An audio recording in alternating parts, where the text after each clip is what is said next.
Imaginez-vous quand vous écrivez depuis vos 14 ans, que vous y consacrez vraiment tout votre temps libre et que la seule chose que vous avez envie de faire vraiment c'est d'écrire et que du jour au lendemain, cette écriture qui était le nerf de votre vie, qui était votre zone de confort, eh bien ne vous évoque plus rien. Ça fait se poser des grandes questions, même d'un point de vue de notre construction, de notre identité. Bonjour à tous, on se retrouve après une longue attente pour parler, sans surprise, d'écriture.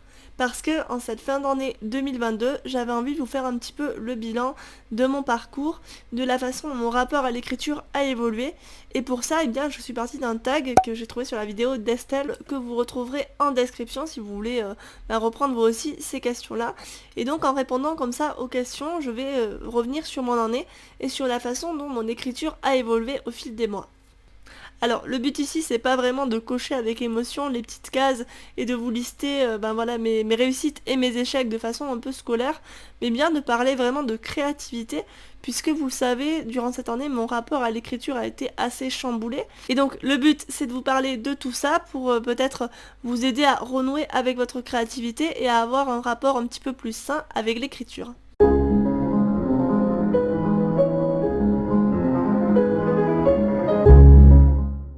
Alors, pour me présenter rapidement, pour ceux qui arrivent sur cette chaîne, je suis Laura, donc je suis autrice et formatrice, et je me consacre à l'écriture depuis la fin de mon master, soit environ 3 ans. Donc j'ai publié à ce jour 5 romans et 2 livres pratiques, et mon dernier est sorti en mai dernier, il s'agit de Ce qui nous reste, que vous voyez derrière moi.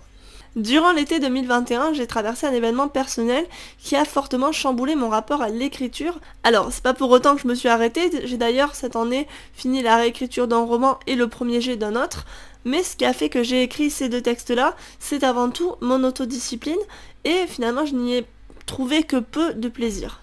Et pourtant, aujourd'hui, à l'heure où je tourne cette vidéo, je pense que j'ai vraiment retrouvé un rapport plus sain à l'écriture et j'ai retrouvé un plaisir dans le fait d'écrire. Donc on commence tout de suite avec la première question, qui est quel livre, personnage as-tu préféré écrire? Et pour répondre à cette question, il faut que je vous reparle du projet Maudit. Le projet Maudit, c'est une romance que j'ai commencée en 2019, si mes souvenirs sont bons, et qui était un texte qui était censé être un texte un peu de récréation après mon gros projet, donc Ce qui nous reste. Non, de l'autre côté, ici.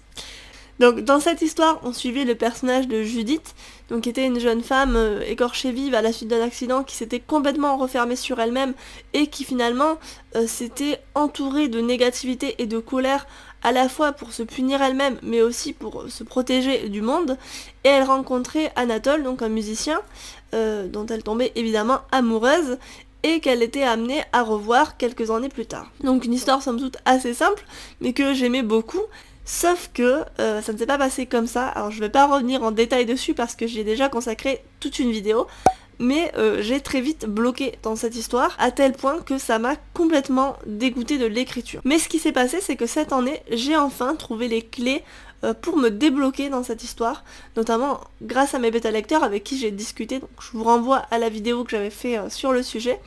Et donc j'ai commencé à faire la réécriture, donc la 4e version de cette histoire que j'ai finalement achevée. Et donc après y avoir consacré mon été, je l'ai envoyé à mes bêta-lecteurs et je viens aujourd'hui, à l'heure où je tourne cette vidéo, de finir la correction donc de ce premier jet. Je pense qu'il y aura d'autres sessions de correction, mais en tout cas c'est fait. Et autant vous dire que ça m'a complètement réconciliée avec cette histoire. Je l'adore, et plus spécifiquement, j'adore le personnage de Judith. Et pourquoi je dis ça? Parce qu'en fait, Judith, c'est quelqu'un de complètement à l'opposé de moi, c'est-à-dire elle n'exprime jamais ce qu'elle ressent, elle est toujours dans l'agressivité, elle tient les autres à distance, alors que moi, à l'inverse, je suis plutôt de nature à aller vers les autres et à être très émotive et très extravertie.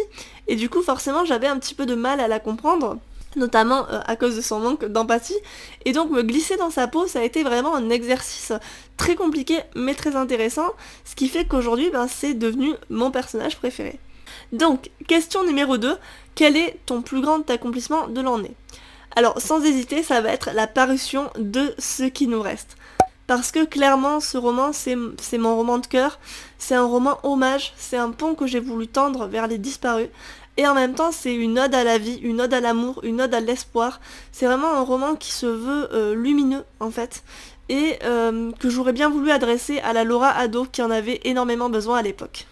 D'un point de vue thématique, forcément, c'est quelque chose qui me touche beaucoup, mais c'est aussi un roman qui, d'un point de vue de l'écriture, a été le plus exigeant de ce que j'ai fait et m'a apporté le plus en tant qu'écrivain. Vraiment, j'ai adoré alterner les points de vue, j'ai adoré découvrir les personnalités de chaque personnage. Je me suis vraiment beaucoup amusée à écrire l'histoire du point de vue de Bertrand, donc Bertrand qui est le personnage qu'on adore détester, qui est vulgaire, qui est insolent, qui est impertinent. Et puis je me suis énormément retrouvée dans la sensibilité d'Emma, dans l'optimisme de Charlie, et même Soren, dont j'étais un petit peu éloignée à la base, eh bien j'ai fini par le comprendre au fur et à mesure de l'écriture. Si je devais en retenir qu'un, je crois que vraiment ça serait celui-là. Et forcément, quand il est sorti, quand j'ai vu l'accomplissement de ses années de travail, quand j'ai pu partager avec les lecteurs et que j'ai vu qu'il avait un aussi bon accueil du côté des lectorats, parce que j'ai eu des très très beaux retours sur ce texte, ben ça a été un moment très très fort de mon année 2022. On enchaîne avec la question suivante, qui est le plus gros défi que tu as relevé cette année. Alors, sincèrement, j'ai l'impression que cette année entière a été un défi en matière d'écriture. Mais je crois que si je dois en retenir qu'un, et j'y reviendrai plus tard, ça va être le fait de vraiment avoir retrouvé une régularité et fait une place à l'écriture de façon quotidienne. Pour la prochaine question, je vais ouvrir les paris parce que c'est quelles sont les chansons principales de ta playlist d'écriture. Et là, je vous invite à faire pause et à me répondre en commentaire parce que je sais que si vous me suivez sur Insta, vous savez forcément la réponse. Parce que c'est pas une surprise, ma playlist d'écriture se compose à 95% des chansons de Nightwish. C'est comme ça, je les écoute depuis que j'ai 14 ans, ils ont accompagné mon écriture, ils ont accompagné mon adolescence et mon parcours d'autrice. Et donc forcément, leur musique se retrouve toujours soit dans mes textes, soit dans mes playlists d'écriture. Et du coup, j'en profite pour vous partager une petite anecdote, puisqu'en novembre, j'ai eu la chance de les voir en concert, donc à Paris, et ils ont fait la chanson qui a accompagné l'écriture de Ce qui nous reste. Et qui, à elle seule, je trouve, retrace complètement l'ambiance du roman, cette atmosphère des soirs d'été, des retrouvailles, la mélancolie qui s'y mêle, tout ça.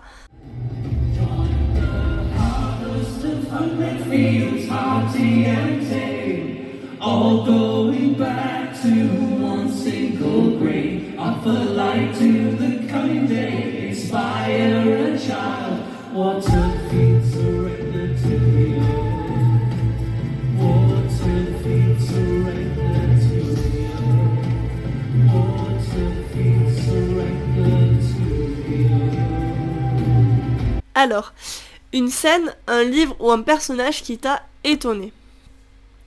J'ai longtemps réfléchi à cette question, mais en fait je crois que je vais vous parler de mon dernier roman, donc qui est un thriller contemporain, que j'ai pas encore évoqué sur les réseaux parce que j'aime pas travailler porte ouverte, j'aime bien parler des choses une fois que c'est fait.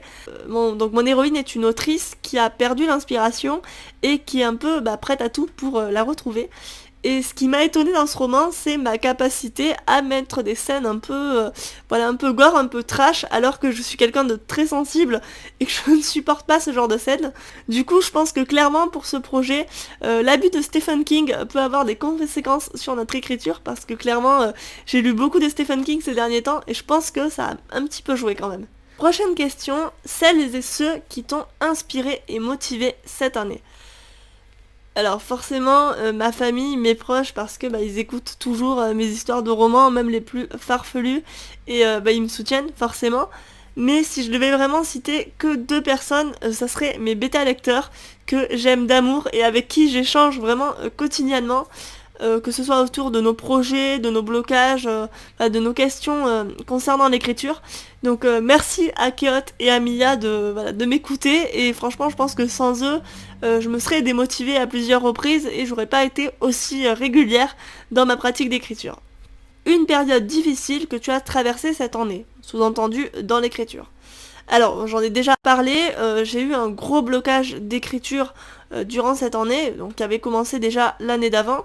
On l'a vu, j'ai quand même fait des choses, j'ai quand même écrit, mais ces avancées-là, je les devais seulement à ma persévérance et finalement j'y trouvais pas de plaisir. Le métier d'auteur, c'est quand même un métier qui est difficile, avec sa part d'incertitude, d'insécurité financière. Si on n'y trouve plus de plaisir, on peut se demander à quoi ça sert finalement de continuer. Et moi, c'est un peu cette question-là que j'avais, c'est-à-dire que je savais pertinemment que l'écriture, ça faisait partie de moi, que ça faisait partie de ma vie et que j'allais pas m'arrêter, mais j'avais quand même toujours cette petite voix qui me disait et si tu prends plus jamais de plaisir ? Qu'est-ce qui va se passer ? Est-ce que finalement tu pourras toujours continuer ? Est-ce que ça va revenir un jour ?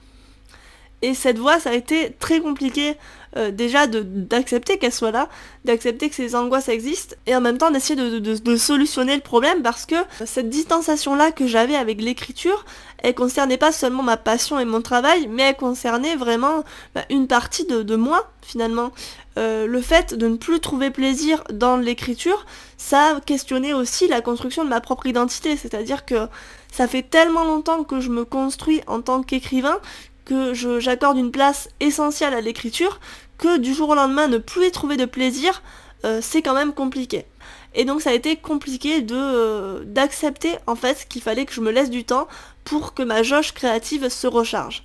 Alors, je vous spoil, évidemment, le plaisir d'écrire a fini par revenir, c'est d'ailleurs pour ça que je fais cette vidéo, mais voilà, je pense que c'est important de se rendre compte que notre rapport à l'écriture, à la créativité change, il n'est pas immuable, et parfois on peut avoir des gros passages à vide, pas seulement dans le fait qu'on n'arrive plus à écrire, mais dans le fait que notre rapport à l'art change et évolue. Et en soi, c'est pas un mal, ça veut juste dire qu'il y a besoin peut-être de recalibrer certaines choses et de pas finalement trop se mettre la pression par rapport à ça. On enchaîne avec une question en lien avec la précédente, qui est une chose que tu as appris cette année. Une question à laquelle j'ai eu du mal à répondre parce que clairement, je suis la première à dire que l'écriture c'est un apprentissage permanent et ça a été compliqué de savoir quel a été le plus grand apprentissage de cette année. Mais je pense que vraiment la leçon que j'ai apprise en 2022, c'est que le rythme et la régularité, pour moi en tout cas, c'est capital dans mon rapport à l'écriture et dans un rapport plus sain à l'écriture. Parce que je suis quelqu'un qui a besoin d'un rythme, qui a besoin d'une routine pour que les choses se déroulent bien. Et là, depuis un peu plus d'1 an, je n'avais plus ce cadre-là qui permettait à ma créativité vraiment de s'épanouir librement. Quand j'ai décidé en novembre de cette année donc de faire le NaNoWriMo, désolé pour ma prononciation, je savais pertinemment que je n'arriverais pas à le finir parce que j'avais plein d'autres impératifs, mais mon seul objectif c'était de retrouver de la régularité. Et là où je suis contente, c'est que ça a fonctionné. J'ai retrouvé une certaine régularité dans l'écriture, et le fait de m'y remettre tous les jours, ça a complètement débloqué ma créativité qui était rouillée en fait, qui était complètement rouillée. Et je vais faire un petit point de précision ici. Pourquoi je dis que c'est important ? C'est pas seulement parce que en étant régulier, vous allez avoir moins de difficultés à vous remettre dans le bain.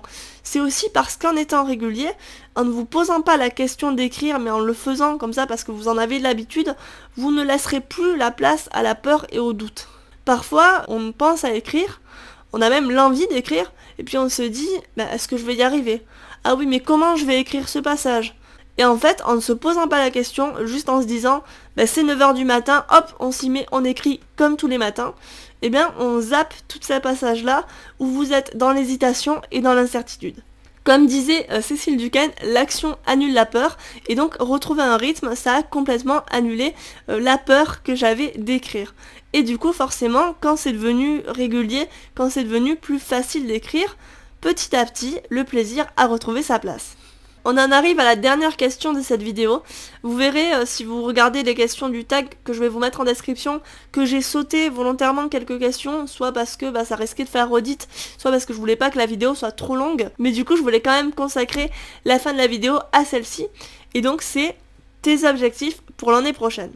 Je vais essayer d'y répondre sans trop spoiler et sans être trop longue aussi parce que comme cette année ça a été une année vraiment de maturation en fait, donc j'ai pas mal de choses qui sont prévues et je pense que la difficulté ça va être d'arriver de tous les caler en fait en 2023.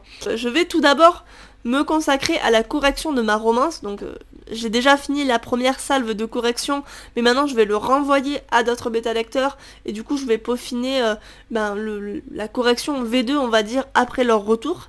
Donc ensuite, une fois que ça sera fait, ça sera un gros morceau d'évacuer, et je pense que je pourrais me consacrer à la réécriture de mon thriller, puisque cette année j'ai fini le premier jet, mais il faut quand même le réécrire. Donc thriller que j'ai laissé reposer pendant plusieurs mois, donc je pense que ça sera le moment de s'y remettre. Et d'un point de vue éditorial, et ça je pense que ça pourrait vous intéresser, il se pourrait bien, on me le chuchote à l'oreillette, qu'en fin trimestre 2023, vous ayez un nouveau roman, puisque je travaille sur l'auto-édition d'un roman contemporain que j'ai écrit en 2018, que j'ai laissé reposer jusque-là, et sur lequel j'ai travaillé durant toute cette année 2022 en sous-marin. Donc à l'heure actuelle, la couverture est prête, la maquette est prête, la correction est faite, et il ne manque vraiment plus qu'à mettre en ligne tout ça et à sortir le roman. Donc je vous en reparle très vite, si ça vous intéresse, n'hésitez pas à me suivre sur les réseaux. C'est déjà la fin de cette vidéo, enfin déjà je sais pas trop combien de temps elle aura duré, mais j'espère qu'elle vous a plu et qu'elle vous aura été utile. Si c'est le cas, comme d'habitude, n'hésitez pas à la liker et à vous abonner, parce que vraiment c'est ce qui fait tourner la chaîne. Les vacances arrivent à grands pas, et avec elles une pause bienvenue, puisque je prends quelques jours en off, et donc j'en profite dès maintenant pour vous souhaiter de très belles fêtes, de bonnes vacances si vous en prenez. Écrivez bien, et à bientôt!